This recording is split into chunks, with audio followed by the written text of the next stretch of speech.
Набрался эфир. Так, поделиться. Подождем.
Так, один человек появился, да?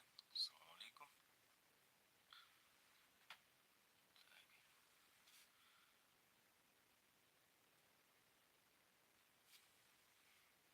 Нужно писать комментарий. Так, опа, я вылетел. Так, извиняюсь, что вылетел. Да, дорога.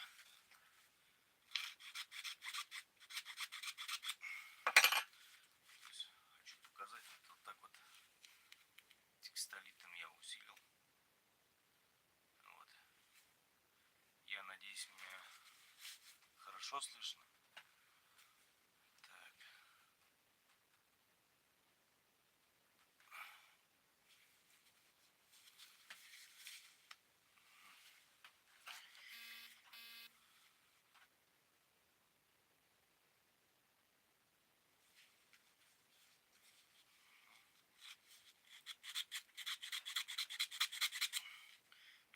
Приходится все делать вручную, вытачивать вот таким образом. На автомате все как бы это не получается. Так, как же сделать так, чтобы...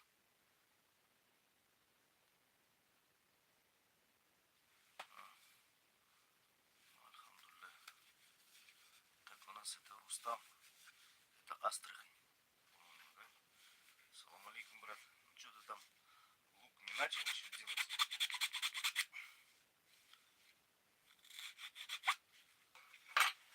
Так, как же мне сделать-то?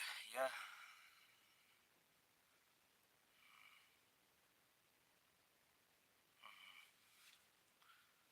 Потому что я не вижу ваши сообщения, пока я не смогу вот так вот. Так.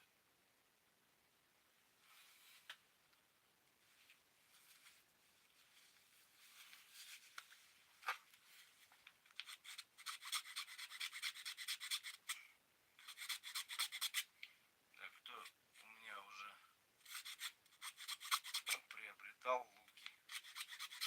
До этого, может быть, я сейчас уже не помню. Каждый раз у меня оно...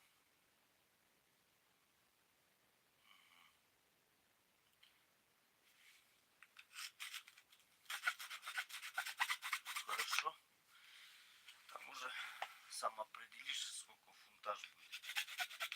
Но самое главное, что я хочу сказать, сейчас я принесу, я тебе скажу один секрет.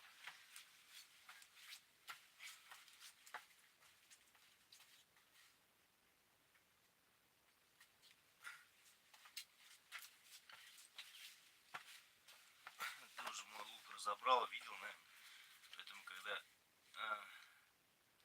заклеишь уже, ручки сделаешь, то будь внимательней на две стороны, вот где уже сама ручка, где кончается, и до, допустим, до рогов, да, чтобы либо одинаковое расстояние было, либо разница была на 5 миллиметров. И где 5 миллиметров, если сантиметр будет, это много будет ощущаться. 5 миллиметров надо. Если 5 миллиметров, то получается верхняя часть будет где длинная сторона лука. То есть потом, когда уже при натяге тетивы, надо будет замерить линейкой. То есть рабочая часть у всех луков, она немного длиннее. Но если сантиметр полтора будет, то лук получится несимметричным. Ну, его видно будет на глаз, что он как кривой. Вот в твоем случае он же размягчился, получается, сломался. Именно вот это плечо треснул, поэтому он у тебя уже деформацию дал. То есть надо быть внимательным в этом вопросе. Так. У меня сообщения постоянно не включаются, поэтому я могу не увидеть. Если вдруг долго не буду отвечать, то пишите заново, чтобы я увидел что-то. Я думал, оно постоянно включено, оказывается, нет. Постоянно включено не бывает.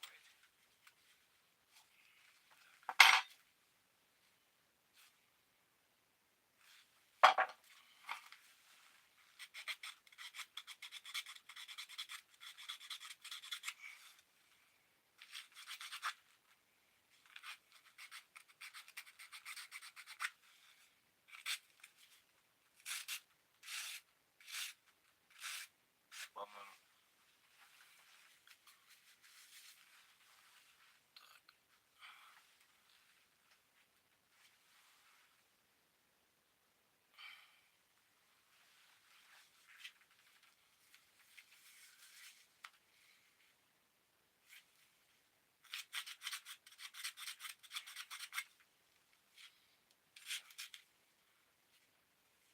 один человек остался.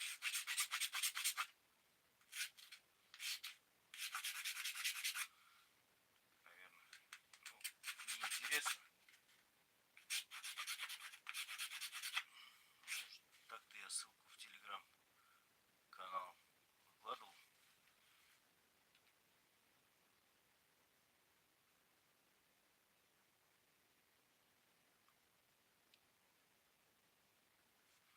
Так я когда его поворачиваю, он у меня блокируется и говорит, что телефон надо повернуть.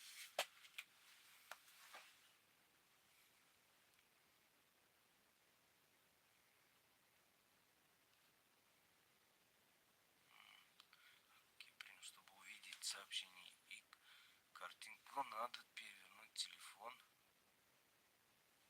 в горизонтальном положении и нажать кнопку чат сбоку. Попробуем.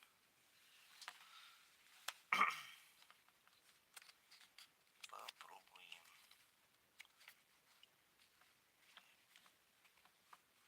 Мне пишет, поверните устройство.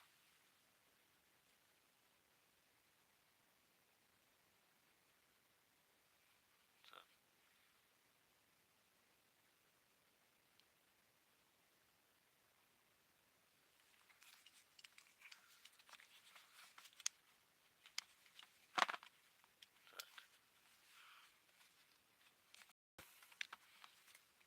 У меня не получается.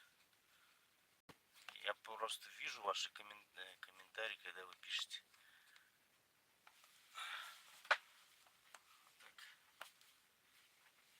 Так, так не видно. Я его поворачиваю, у меня говорит, что надо повернуть устройство. И все, блокируется весь экран.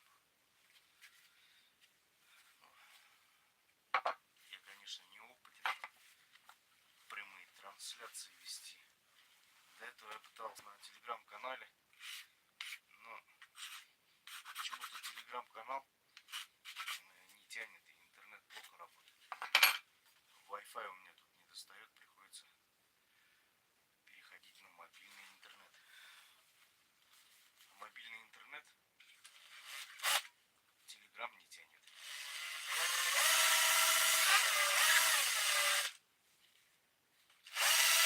Кстати, лайфхак, кто не знал, вот это вот надфиль, который на бензопилу точим цепи. Ты его поставил в шуруповерт. Кстати, очень удобно места шлифовать.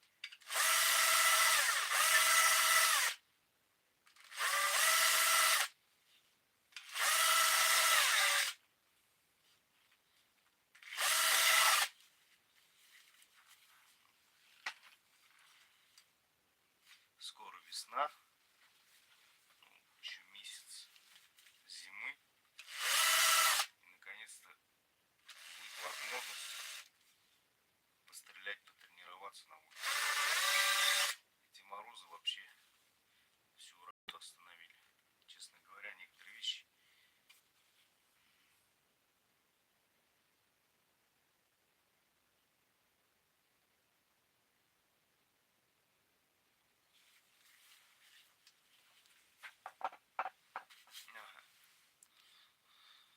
ну, пап, смотрим по твоему совету тогда вращение включаем сейчас и попробуем повернуть.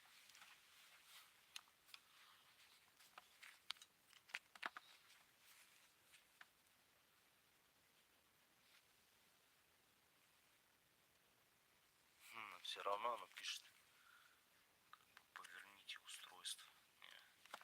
Ну ладно, потом я с этим разберусь. Сейчас у нас время 11 час. Я до 11 поработаю. Потом надо идти спать. Так, о чем я говорю? Так, да. Эти морозы вообще всю работу остановили. То есть те вещи, которые... Вот эти вот я вытачиваю на улице. Потому что тут в помещении разлетается все опилки. И дышать потом легкие засоряются. Все летит. Поэтому приходилось делать это на улице. А морозы были, я как бы... Ну, вся работа приостановилась. Днем не получается работать, потому что надо смотреть скотину, поить, сено давать. Ладно, благо дети помогают. Ну, вот вечерами вот так похожу и делаю. Работы очень много. Сейчас я покажу, сколько у меня заготовок лежит, ждет своей очереди.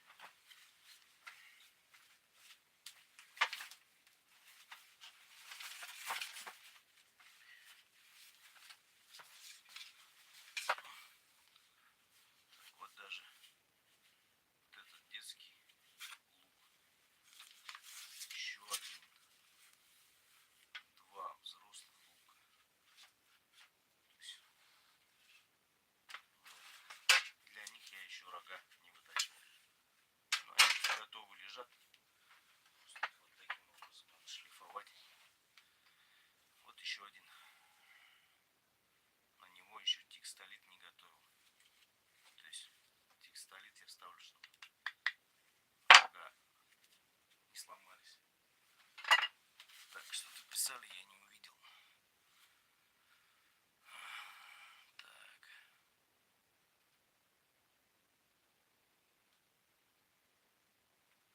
Так, Али Мухаммад. Ассаламу алейкум.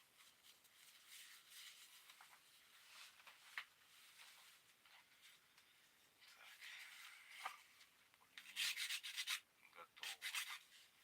Надо будет смотреть на то, чтобы тетива не терлась. Потом ее... Так. Рога я делаю раньше я делал из сосны. Сосна сама по себе легкая, конечно, но она хрупкая. Но если вот так вот текстолит делать, клеить, может она будет держаться. Но я не пробовал. Я перешел на клен. Перешел на клен. Только кленом пользуюсь. Ну, клен у нас из семейства кленовых. У нас растут 3 дерева. Это вот американский клен. Если интересно, могу показать.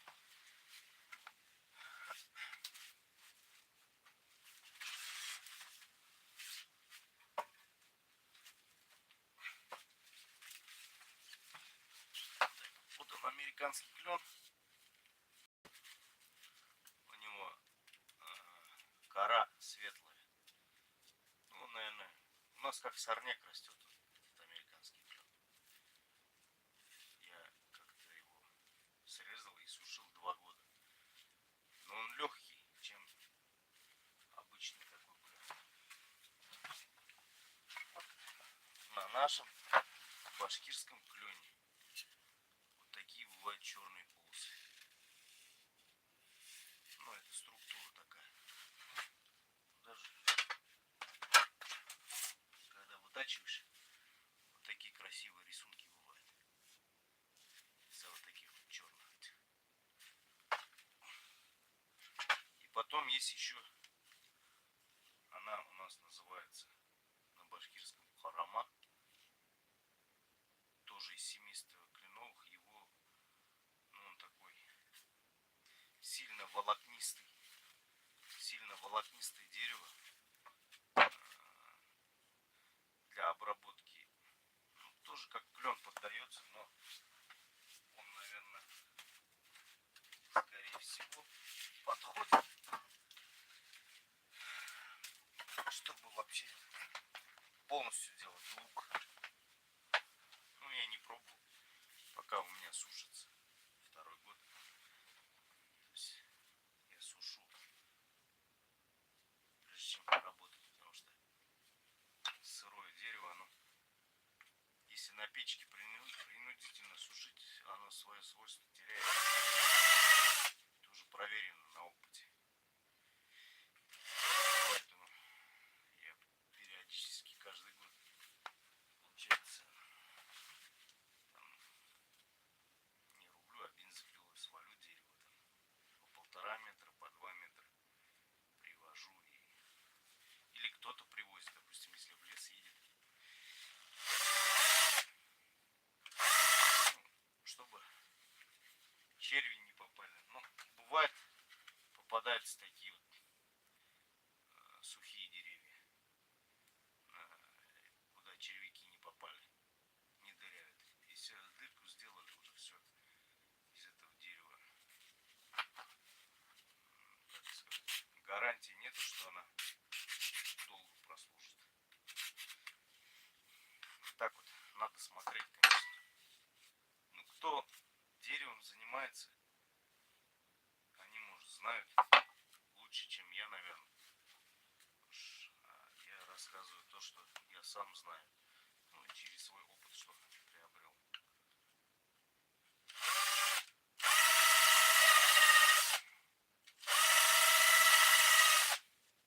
Почему я раньше так не делал?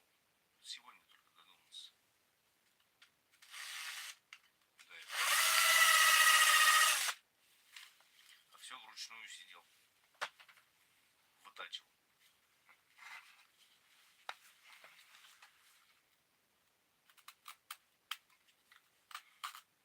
То есть вообще рога вот так вытачивать, это все виды напильника идут. И крупные, и мелкие. Допустим, чтобы вот этот, вот он, текстолит, допустим, он сам по себе, если его приклеить, а потом его вот в эти места надо подгонять, чтобы он ровный был. Кстати, текстолит тоже летит. А работайте лучше в масках, когда вытачиваете. Вдруг, если соберетесь лук делать. вам скажу, что могу посоветовать. Если вы собрались лук делать, не думайте, что у вас с первого раза все получится. Потому что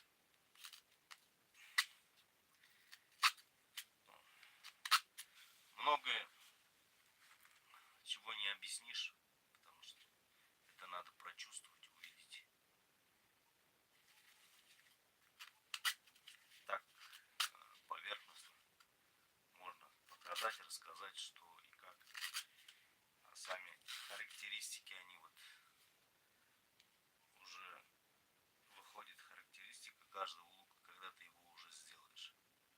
В принципе, который я вот этим методом делаю луки, точность фунтаж не рассчитаешь. Оно выходит примерно.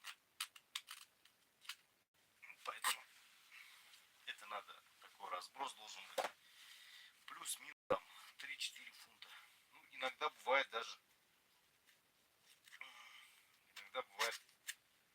разброс и в 5, и в 7 фунтов. У меня один раз получилось так, что я думал, что 50 фунтов будет. Кстати, лук ушел в Пензу. Но он получился у меня 57. Я даже не ожидал. Ну, человек попросил сам такой лук. Я не знаю, конечно, как он стреляет. Смог ли он с него стрелять, но тетиву заряжал очень долго. Как я понял. Может быть, времени не было. Как мне на днях один рассказал. Такой интересный случай. Заказали лук. Не лук, а луки даже. Какую-то организацию. Там, я не знаю. Ну, в общем, организация какая-то общественная. И вот они пришли ему луки. Они взяли. Ну, так наглядно покажу, допустим, лук. И тетива на самом луке висела просто вот так вот. Это они пытались ее и так поставить, и так. Представляете, да, рога вот так вот вывернуты. Они в эту сторону. То есть отверстие в эту сторону смотрят. И гадают, как поставить. Гадали, никак не получилось. Ну, не выходит как лук. Ну, по сути, да, у нас, если по детству вспомнить, мы же вот так вот из черемухи делали и гнули, да, она вот так в таком положении, когда высыхала, в таком положении даже оставалась. Ну, поэтому у многих там, скажем, представление, что лук должен гнуться именно в эту сторону. Почему он рекурсивный? Вот эта рекурсивность, она, поэтому он и называется, что лук рекурсивный. То есть вот так вот ставится и в обратную сторону гнется. А вот эта сама часть, рекурсивность называется, как я правильно понимаю. Ну вот, в итоге они не смогли поставить тетиву и сказали отдать обратно хозяину. Он говорит, неправильно лук сделал. Ну, это как анекдот рассказывает. Просто я в субботу ездил в соседний район на соревнования из лука стрелять. Там в спортзале проходил. Спортзал был холодный. И, кстати, вот это вот погодные условия, когда из лука стреляешь, если замерз, то уже все мышцы напряжены. И стреляешь уже некорректно. Потому что мышцы в напряжении постоянно от холода. Тебя берет дрожь и вот эту саму, как сказать, стойку даже поймать так прям от души, чтобы выстрелить, не получается, потому что все мускулы, они напряжены. Тут же надо, то есть, собраться, чтобы выстрелить, чтобы хорошо выстрелить. В спортзале было холодно, и я еще забыл свой елян, как он называется, на русском не знаю, ну, теплый такой, шерстяной, это я ее забыл, и пришлось в одной рубашке выступать. Ладно, благо,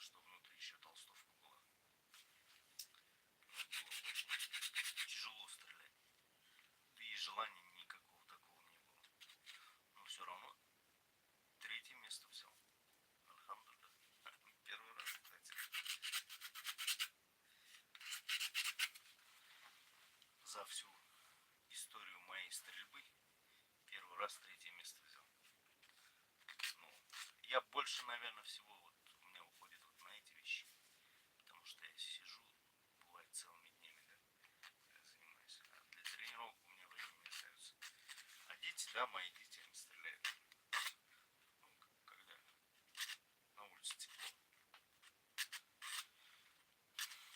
Вот такие вещи.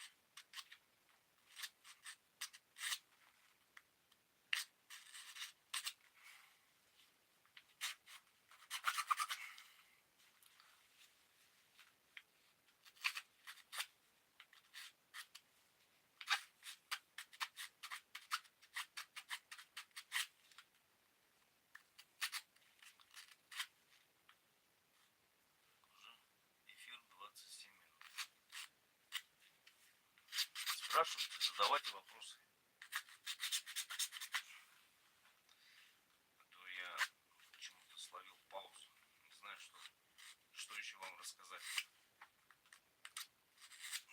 Я только учусь. Если что, извиняюсь заранее, если эфир не очень интересный. Будем стараться.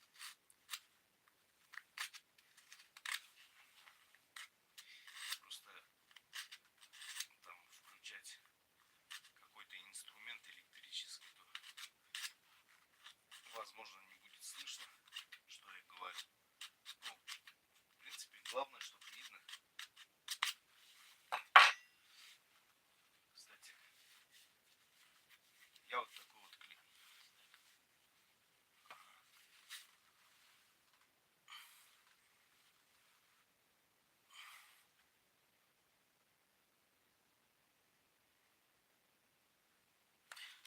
Береза не пойдет, рога. Но береза. Так, из березы. Вот честно скажу, из березы я ни разу не делал. Я делал только стрелы. А как она себя поведет? Ну, вот, кстати, у нас в Алмакском районе есть один мастер. Он делает луки совершенно другие. Сейчас я покажу.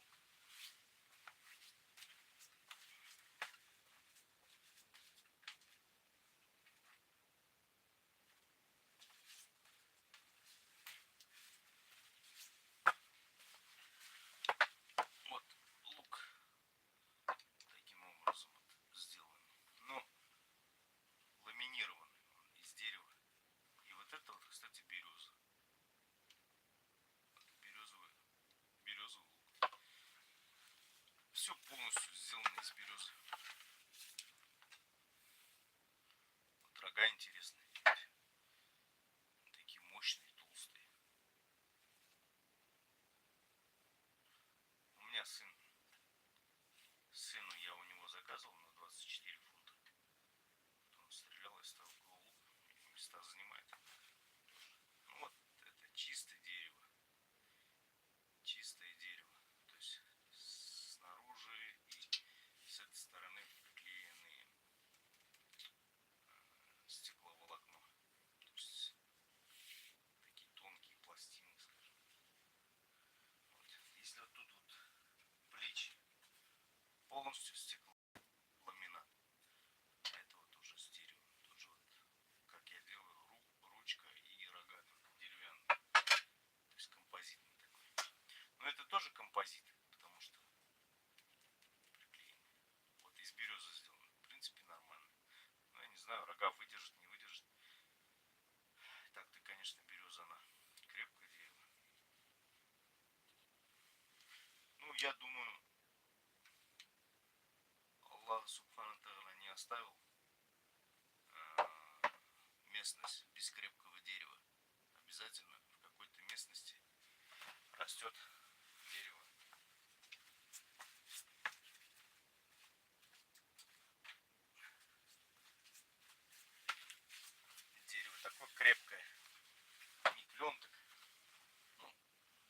конечно, он тяжелый и для обработки тоже тяжеловат. Можно, наверное, дуб поставить. Ну, я не знаю, пробуйте. Я же говорю, я первое то, что делал, вообще да, из сосны делал. И ручка из сосны. А, кстати, сломали один урок. Это второй лук, который я делал, наверное, если сейчас вспомню. Вот его на ремонт сдали. Через 2 года, что ли, получается. Сейчас покажу.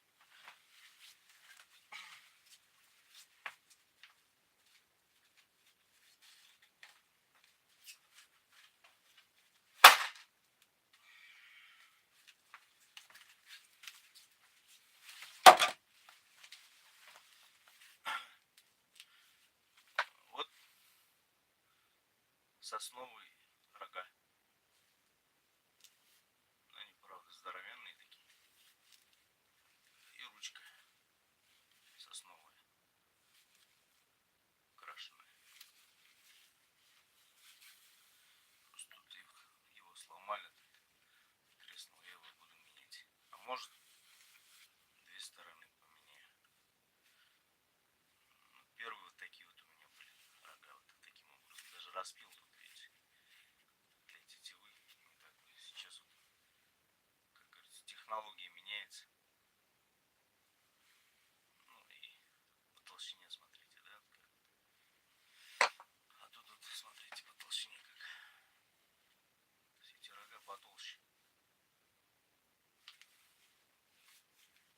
Я даже не помню, насколько фунтов был. Самому даже интересно.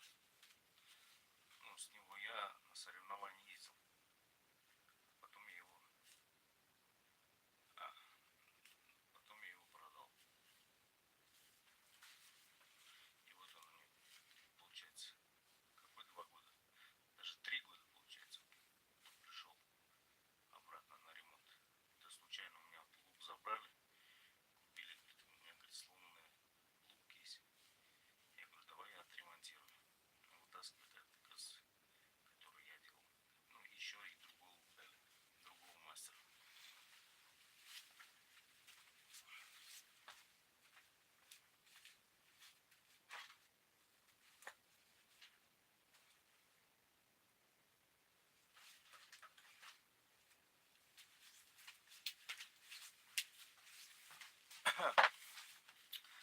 Вот я делал еще вот такой лук. Это из трубы.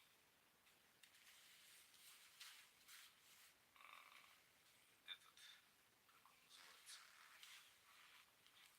который отопление делает трубы. Внутри не этот, не алюминированный, а со стеклом, который с красной. Вот из него гнул такой лук, форму придавал. Ну, это я для детей делал, чтобы он не ломался, чтобы его не ломали. Сплющивал.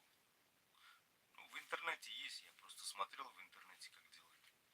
Там какой-то один американский блогер ведет, как он вот из таких, из труб делает лук. Я у него как-то подсмотрел и делал.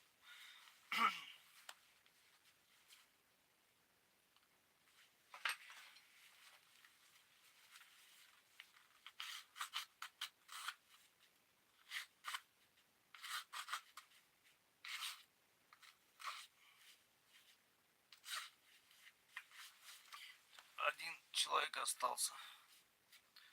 Рустам, ты, наверное, остался, да?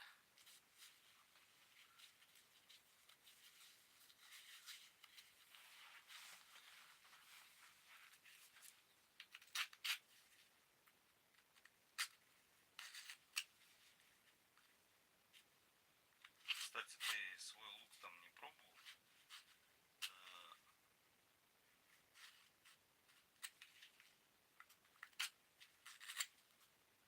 Реанимировать как-нибудь.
ручку сможешь ли ты вскрывать, вот этот сам вопрос.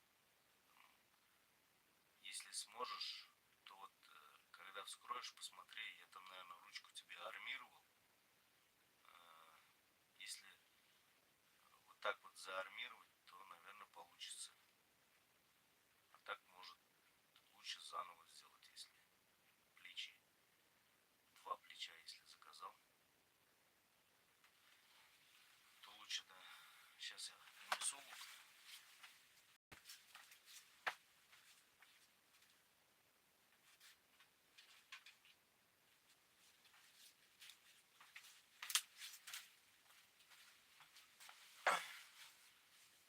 Вот уже вот такой лук. И, кстати, вот он. С этой стороны стеклопластик. И с этой стороны стеклопластик. Но внутри вот тут вот это клен. И вот такая вот заливная ручка. Я его недавно переделал. Ну, еще я его не доделал, но пробовал стрелять. Это нормально. Тут, когда я делал, чуть-чуть неправильно. Сейчас уже не помню. Что-то неправильно я сделал. И он этот, у меня начал потихоньку трескаться. Вот эта вот смола дала трещину. Ну, я так, сколько? Где-то с полгода я с него стрелял. Потом вот трещину дал. Я уже демонтировал и заново вот заклеил. До этого обмотка черная была, в этот раз красную сделал. То есть ручка сама даже осталась. Но тут я усилил. Дополнительно еще поставил пластины. Потому что плечи, когда работают, все усиление все равно на ручку оно будет. Плечи работают, а тут вот давит все равно. Это лук нового образца.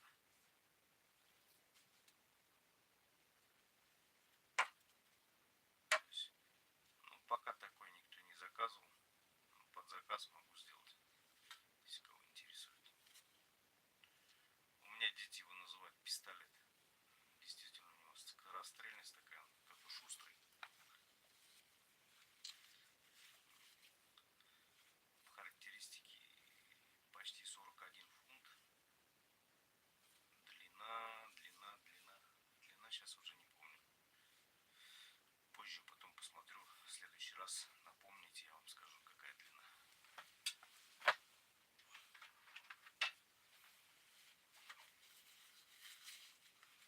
Такой только в черный. Черный только делал, потому что это, сами пластины, они черные. Бесцветные надо заказывать, но пока денег нет. Все упирается в деньги.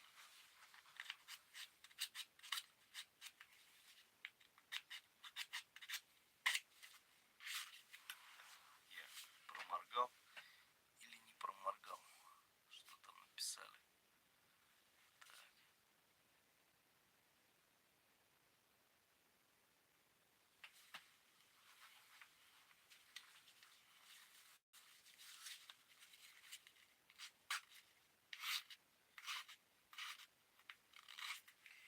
Что еще хочу сказать? Ну, кто луки начинает делать, я вот еще никого не встречал так, чтобы прям взяли вот так вот все секреты рассказали. Этого не будет.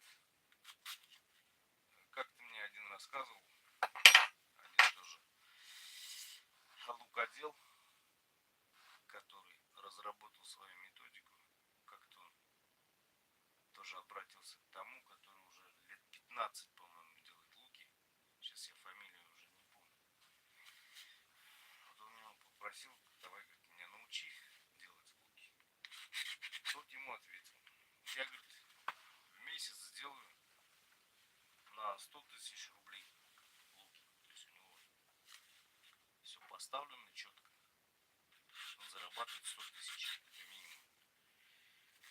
есть, говорит, 100 тысяч рублей, чтобы его отвлечь, и он, чтобы его научил. Тот сказал, нет. Вот, говорит, если есть у тебя 100 тысяч, то я тебя научу. Ну, к чему я это говорю?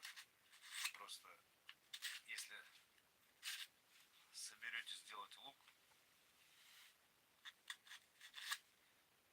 когда вдруг,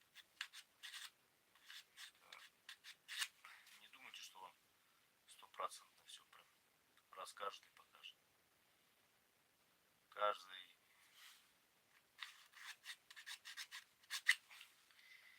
Каждый вырабатывает свою методику, технику, ну, как и в любом случае, свои какие-то методы. Каждый делает по-своему. Все равно те, кто делает одинаково, нету таких. Да. Наверное, это в любом деле вот так вот. Даже если взять сварщиков, одинаково все равно не варят. Да, там по шву, там посмотреть, по качеству, да. У каждого, наверное, свой какой-то подход есть. И тут тоже так же. Используемые материалы, во-первых, это раз, то есть используемый материал, какое дерево. Допустим, в моем случае клен, кто-то использует еще какие-то деревья, которые я, может, и в жизни не видел. Может, в моей местности такое дерево вообще не растет. Поэтому вот я смотрю, допустим, мастеров. Один есть с Украины, один мастер. Он использует ясень. Ну, ясень у нас он не растет. Или, допустим, как он называется, еще какое-то дерево. Ну, у нас растет, но таких толстых объемов не доходит. Или вот, как, допустим, в Германии какое-то растет дерево оранж, но он растет на Кавказе, по-моему, есть. Я через интернет смотрел. Люди используют это дерево. Поэтому у каждого рукодела свои материалы, свои методы, пробы. Ну, каждый учится через свои пробы и ошибки, потом выводит какой-то результат, да, от своих дел. Сделать там штук десяток. Значит, там постреляли, сказали, вот он сломался там. И так и начинает искать, в чем причина, как улучшить, как укрепить. Все зависит от материала. Допустим, турки делают, есть такие лукоделы, которые используют сухожилий, рога животных каких-то. Ну, такой лук стоит от 1000 евро. У нас в Башкортостане есть такой счастливый обладатель такого лука. Ну, он и то, по-моему, его бэушник купил за 1000 евро. По-другому еще этот лук называют живой лук. Он действительно живой, из сухожилий.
мешаешь, там остается, допустим, так он, где-то вот так вот, клей.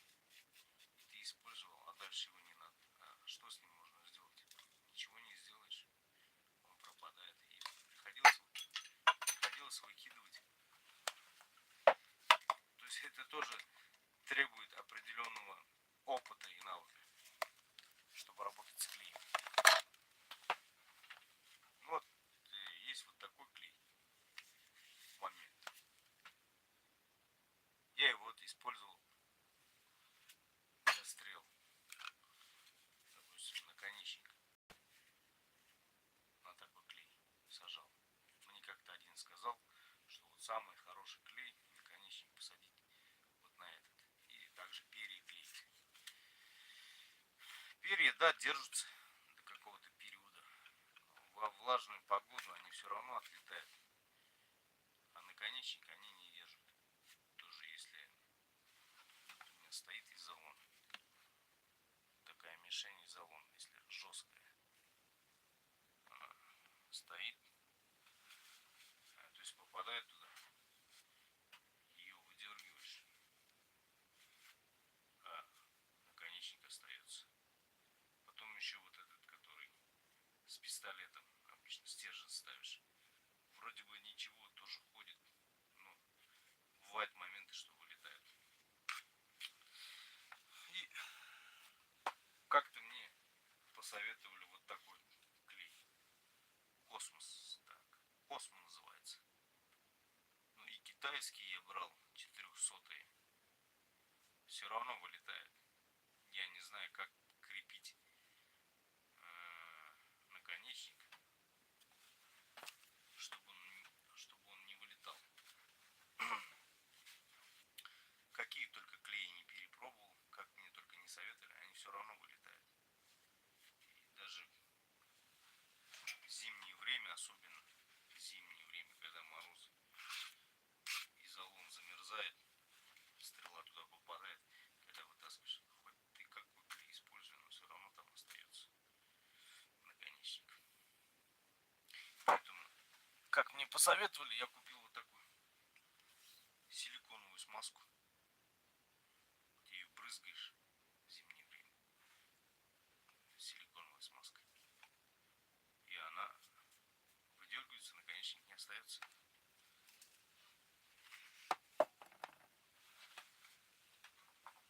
Так я думаю, все равно перепад температуры. А, кстати, даже пробовал эпоксидный клей на некоторые, когда оставался лишний, на некоторые стрелы сажать. Все равно со временем они остаются почему-то. И какой бы клей ни использовал, со временем все равно вылетает. Я так думаю, это, наверное, температурные перепады действуют на клей. Потому что если он стеклянный, вот такой вот момент, как вот эти вот секундные клеи, они в мороз, наверное, кристаллизуются, как стекло становится. И от попадания, допустим, удар трескается, трещину дает, потом еще раз выстрел, еще раз выстрел. На пятый или на шестой раз все-таки наконечник мишени все равно остается.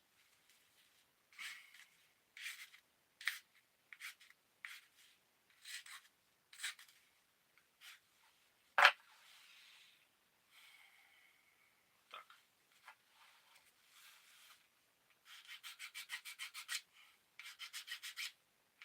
Ну, я думаю, сегодня, наверное, много информации дал, много о чем рассказал. Да, вот теория это думаешь одно, но на практике совсем другое. То есть вроде бы литературу начитал, где-то что-то советы услышал. Но все равно, пока шишки не набьешь сам на чужих ошибках, не научишься.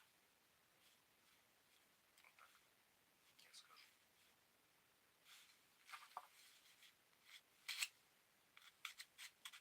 Ну, не знаю, может быть,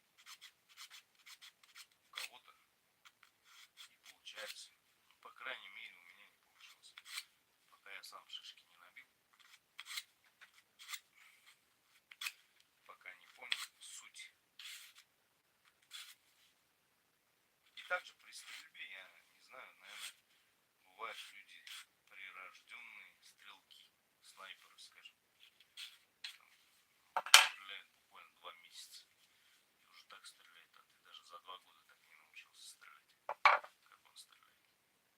Наверное, гены.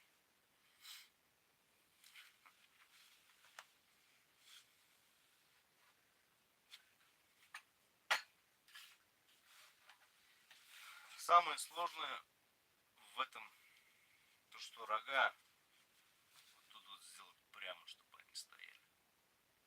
Чтобы они ни вправо, ни влево тут ушли. Сейчас мы будем ставить. Вот так вот. Надо поймать его. Прямо если он криво уйдет, придется стачивать одну сторону. Выводить. Как-то мой один знакомый лукадел говорил, когда вот так вот сплошная стоит, вытачивать намного легче. То есть само вот это, чтобы прямая была на одной линии. А так как по отдельности вот это делается, высчитать очень, то есть увидеть очень трудно.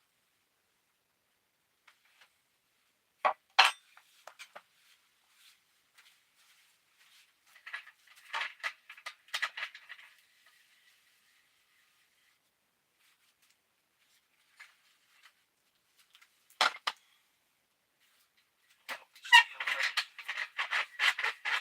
стол открываю.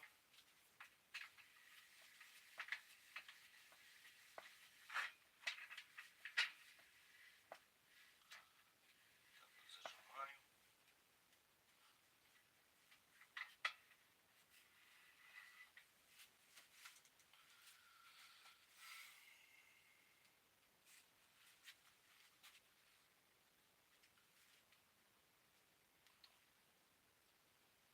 Так вот высчитываю. Высчитываю, то есть смотрю, прикидываю. Прямо, не прямо. Что-то тут не держится. На другую ручку ставим.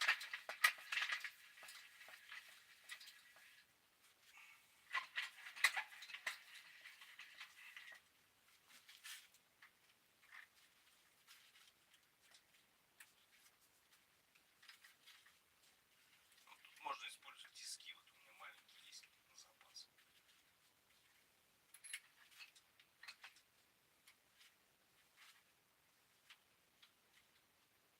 Главное, чтобы видно было прямо поставить.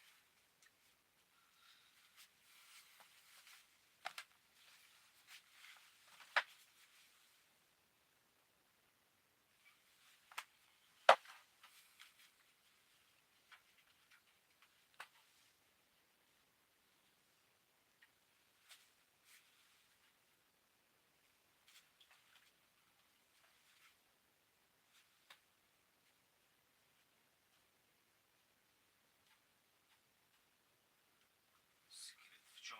Даже вот так, когда ставишь, кажется вроде бы прямо. Я сперва на клей сажаю. На секундный.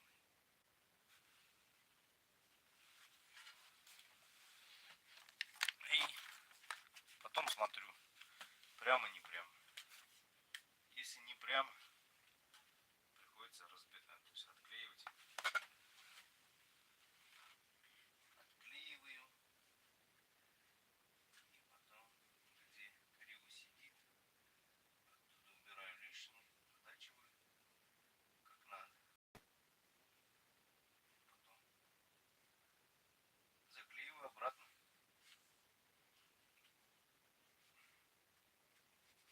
Потом наматываю нить.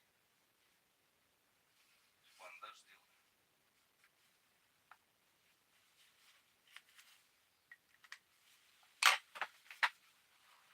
После этого прям, если сразу все и бандаж сделать, потом уже не выправишь.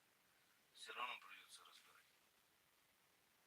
Раньше я вот использовал вот этот клей. Он долго сохнет. Где-то минут 15. И ставил на такие струбцины. Они как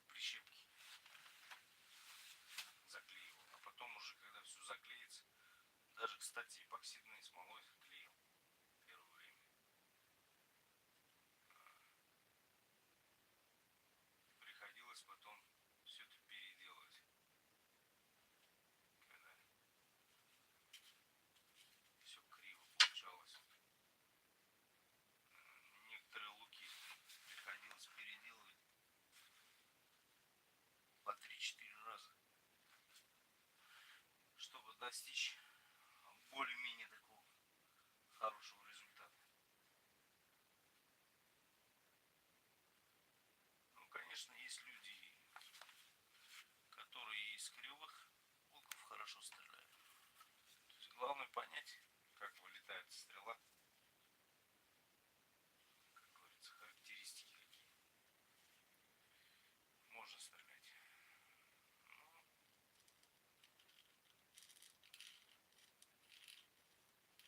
охота сделать все красиво,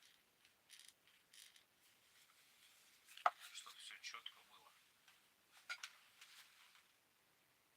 Для себя-то, да, когда делаешь, еще можно как-то на это глаза закрыть. А вот когда делаешь на продажу, то тут уже мухлевать не получится.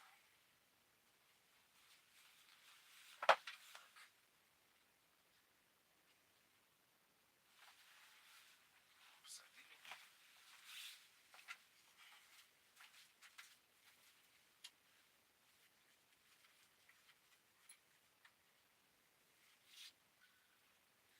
Теперь ставим.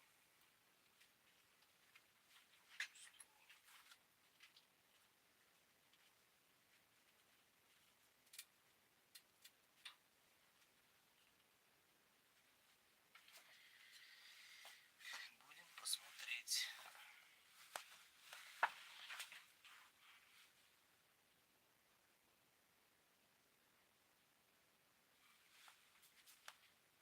Кажется, криво.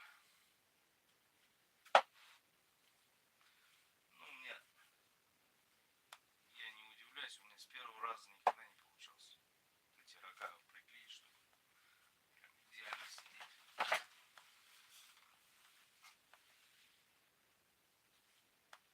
Приходится все равно переделывать. Бывает, да, редких случаев одну сторону только переделывать. А бывает, а в основном с первого раза не получается. Ну, в любом случае придется переделать.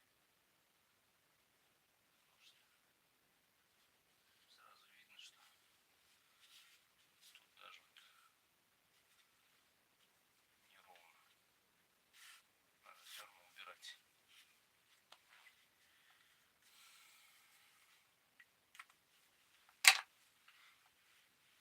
Маркером приходится делать заметки.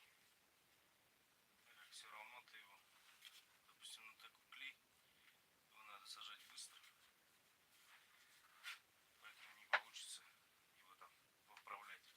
Тогда вот с таким клеем, с жидким, который долго клеится, 15 минут, еще можно его повернуть вправо, влево, как-то его подогнать. Но с секундным клеем такого не сделаешь.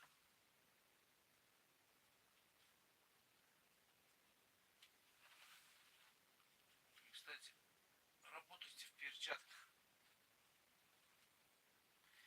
Я бывало руки приклеивал, пальцы приклеивал. Потом очень болезненно все это отдирать. Приходилось вместе с луком идти, чтобы отклеить растворитель. Типа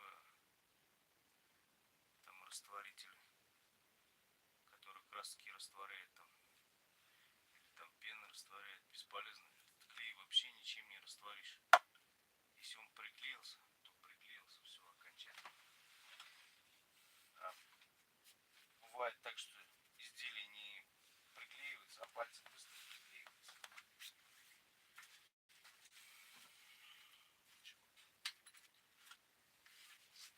Приклеили, будем смотреть. Ага. Эта же сторона ведет в сторону.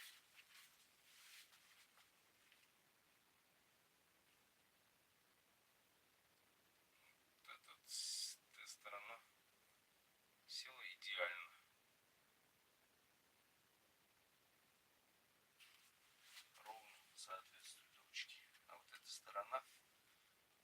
шла в бок.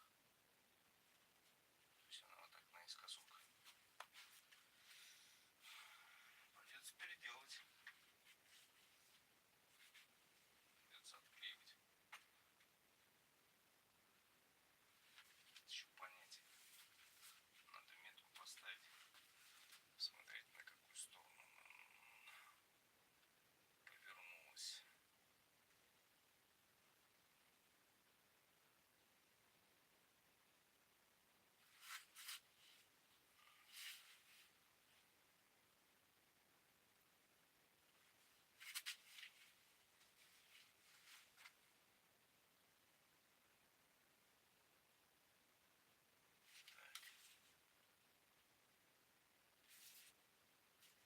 Сдвинулась, что ли?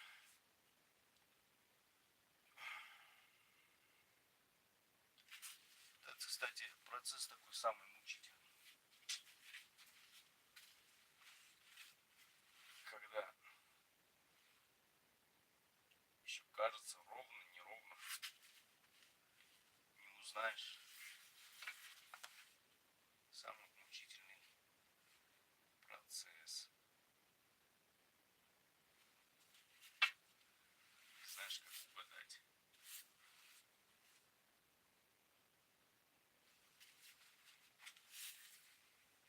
Кажется, все ровно.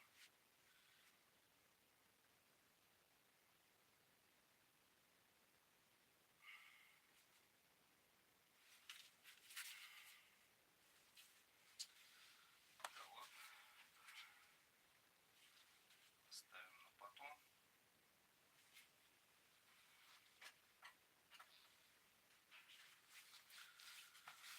Ой, уже в эфире 1 час 07 минут. Время уже вышло, наверное. Я считаю, что на сегодня достаточно. Спасибо всем за внимание.